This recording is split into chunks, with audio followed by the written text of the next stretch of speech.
সেটা হলো যে ভাই একটা হালত আসছে, ভুল বোঝাবুঝি হয়েছে, এটা আস্তে আস্তে ঠিক হয়ে যাবে।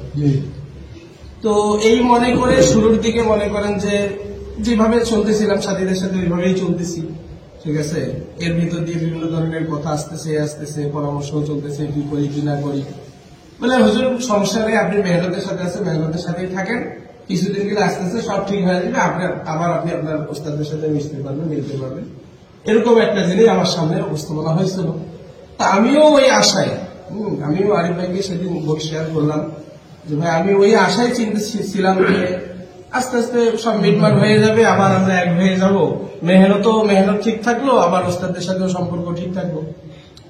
কিন্তু এক তো হলো আমাদের ওই 18 সালে যে গন্ডগোলটা ডিসেম্বরে, আমি তখন মাদ্রাসায় ছিলাম, সাভারে আমি যখন যাইনি, মানে চোখে দেখি নাই, কিন্তু যতটুকু বিভিন্ন ভাবে দেখা হচ্ছে খুব করুণ অবস্থা, যেটা ধারণার বাইরে। শেষ যেটা আমরা এই যে 18 তারিখে যেটা দেখলাম যে গন্ডগোলটা হইল, আমার সবচেয়ে বেশি যেটা মাইন্ডে লাগলো যে দিনের কাজ তো এরকম না, জাহান নিয়ে নেওয়া, তাই না? বিষয়টা এটা তো দিন হইতে পারে। সিবাবুল মুসলিমি ফুসুকুন ওয়া কিতালুহু কুফরুন, কিতালকে কুফরের সাথে বলা হয়েছে, কুফরি একটা কাজ। তো দাওয়াতের কাজ বরহাক, অবশ্যই এটা হক কাজ এবং আজিমুশান কাজ। এই কাজের দ্বারাই লক্ষ লক্ষ কোটি কোটি লোক হেদায়েত পাচ্ছে, এটা স্বীকার করতে হবে। কিন্তু এই কাজ তো আমাকে কখনো এই বদ আখলাকি শিখায়নি। যদি এই বদ আখলাকি হচ্ছে তাহলে বোঝা গেল আমি কাজ করতেছি না। আর যদি বলি আমি কাজ করতেছি তো আমি মিথ্যা বলতেছি, আমি ধোকা দিচ্ছি, উম্মতকে ধোকা দিচ্ছি। তো এই জিনিসগুলো আমার মেন হল মাইন্ডে, এই জিনিসগুলো আমার প্রশ্নবিদ্ধ হয়েছে কেন আমরা এরকম করতেছি। এরকম করার নামেই কি দিনদারি? এরকম করার নামেই কি দাওয়াতের কাজ? যদি এরকমই করি তাহলে তো আমরা দাওয়াতের কাজে আর নাই। সর্বশেষ যেটা আমি এর মধ্যে আবার হুজুরের সাথে আলাদাভাবে মহকুমা সহ হুজুর আরো হুজুরদের সাথে আমি আলাদাভাবে কথা বলছি যে প্রশ্নগুলো যে আসতেছে। সাথে সাথে আরেকটা জিনিস যেটা কয়েকদিন আগে সামনে আসছে, 15 মাস পরে ছিলাম, তো উগ্র মেজাজি কথা, মানে কোন এক ব্যক্তি বলে উঠলো যে মাঠের মধ্যে বৃষ্টি হচ্ছে, হ্যাঁ, তো আরেক সাথে আবার বললো যে হয়তো আগে কখনো বৃষ্টি হচ্ছিল, ওই ভিডিওটাই ফেসবুকে হইতেই পারে, ওটা হইতেই পারে, ঠিক আছে। পরে এক সাথে আবার বলে উঠলো যে মাঠ নাপাক হয়েছে, ওটাকে পাক করার জন্য আল্লাহ বৃষ্টি দিচ্ছে। কথাটা একদম আমি সাথে ধরলাম যে ওইখানে তো ভাই ইস্তেমা হয়েছে, দিনই কথা হয়েছে, দিনই কথার মজলিসকে যদি আমরা নাপাক বলি, এটা আমাদের উগ্রতা বা অতিরঞ্জিত কথা না। এই অতিরঞ্জিত কথা বলার জন্য তো আমাদের বড়রাই নিষেধ করতেছে। নিজামুদ্দিন থেকেও তো নিষেধ করে যে সবর করো, ধৈর্য ধারণ করো, জবান দারাজি করিও না। আমি এভাবেই বললাম। তো এটা আমাদের বাড়াবাড়ি, এই বাড়াবাড়ি করার কারণেই তো আমরা যত ফিতনার মধ্যে পড়তেছি। এইভাবেই আমি বলছি, এই বাড়াবাড়ি করার কারণেই আমরা যত ফিতনার মধ্যে পড়তেছি। তখন আরেকজন কথাটা নিল, যে নিল সে মাথা পর্যায়ে,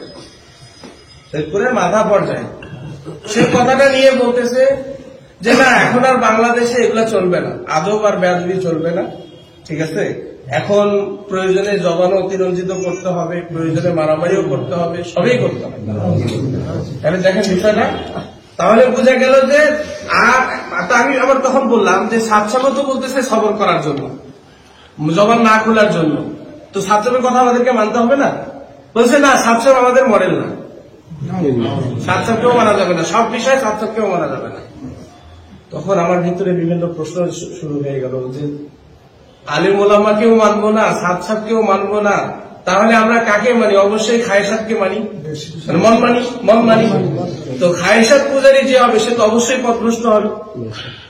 তার মানে এখানে একটা জিনিস স্পষ্ট হয়েছে, যদিও ওইখানে আমি আর বলি নাই, আমি চুপ হয়ে গেছি, আমি এরপরে উঠে চলে আসছি। একটা জিনিস সেটা হইল যে আমাদের নিজামুদ্দিন অনুসারী যে সাথীরা আছে তার মধ্যে বেশিরভাগ যারা আসলেই প্রকৃতপক্ষে ওলামা বিদ্বেষী, এটার মধ্যে সন্দেহ আমার আর নাই, মানে আমার একদম একিন হয়ে গেছে। ওই ওলামা বিদ্বেষী লোকেরাই যখন দেখলো যে একটা পরিবেশ তৈরি হয়েছে যে নিজামুদ্দিন আর ওলামা, একদিকে ওলামা ইকরাম, একদিকে নিজামুদ্দিন, তো ওই লোকগুলো যারা ওলামা ইকরামকে দেখতে পারে না, পছন্দ করে না, তারা ওই দলে যোগ দিচ্ছে। এই জিনিসটা আমার কাছে স্পষ্ট হয়ে গেল। তখন আমি অনেক চিন্তা করছি, ঘটনার পরে আমি অনেক চিন্তা করছি যে না, এইভাবেই যদি চলে আর এই যে বললো অতিরঞ্জিত কথাও বলবে, মারামারিও করবে, তাহলে কি ময়দানে আর দাওয়াত থাকবে? যদি দাওয়াত না থাকে, মারামারি থাকে, তাহলে তো আর এই মারামারির সাথে আমার থাকার দরকার নেই। তাহলে তো দিন বা দিন পরিস্থিতি আরো খারাপ হবে।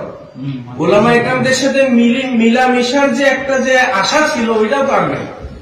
তখন আমি চিন্তা করলাম যে না, আমাকে এখান থেকে তওবা করতে হবে, আমার ওস্তাদদের দ্বারস্থ আমাকে হইতে হবে, ঠিক আছে?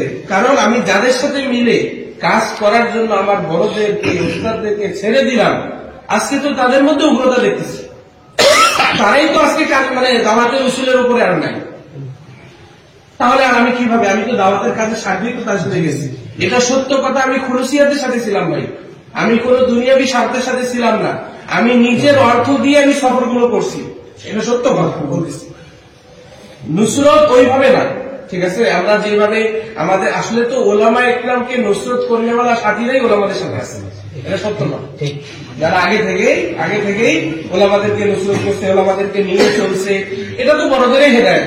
ওলামা ইকরামকে ইকরামের সাথে নিয়ে চলো, ওই ধরনের সাথীগুলোই সব আছে ওলামাদের, এটা সত্য কথা।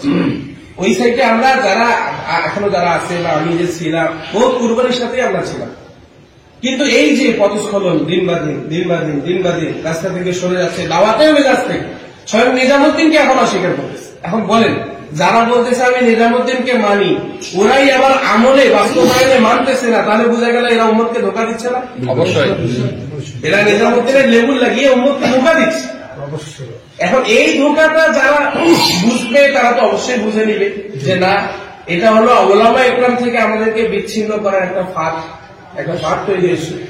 কারণ যেই মজমার ভিতরে ওলামা থাকবে না, ওই মজমা অবশ্যই গুমরাহি দিকে যাবে।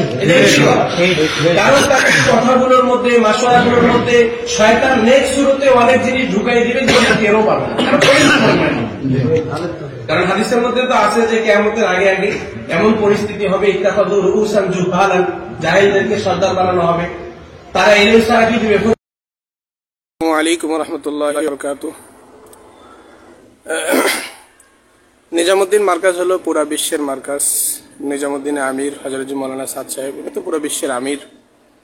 আল্লাহ পাক রব্বুল আলামিন আমাকে দাওয়াতের মেহনতের সাথে জুড়াই রাখছেন এবং নিজামুদ্দিন মার্কাজকে মার্কাজ হিসাবে, হযরত মাওলানা সাদ সাহেবকে আমির হিসাবে মেনে মেহনত করার তৌফিক দান করছেন এবং ওইভাবে মেহনত করে আমি আসতেছি।